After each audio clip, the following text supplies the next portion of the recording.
डिम्पल सिंह के शादी में पहुंचे पवन सिंह और ज्योति सिंह। तो क्या खबर की जानकारी जानेंगे इसी वीडियो में। उससे पहले आप चैनल पे नए हैं तो चैनल को सब्सक्राइब और वीडियो का लाइक। चलते खबर की ओर। तो आप लोग को बता दें भाई लोग, डिम्पल सिंह जो भोजपुरी की मानी जानी एक्ट्रेस हैं और ज्योति सिंह और पावर स्टार दोनों पहुंचे उनकी सगाई में।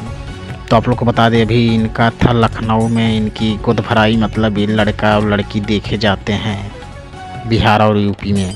और इसी समारोह में पहुंचे ज्योति सिंह और पवन सिंह दोनों साथ में आशीर्वाद देने के लिए डिम्पल सिंह को।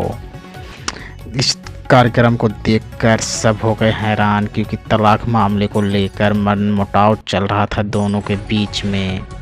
डिम्पल सिंह ने दोनों को एक कराने की कोशिश की है अपने सगाई द्वारा। कहा है कि मैं भैया और भाभी को दोनों जल्द ही सगाई द्वारा अपने एक कर दूंगी, देखने को मिलेगा। और आगे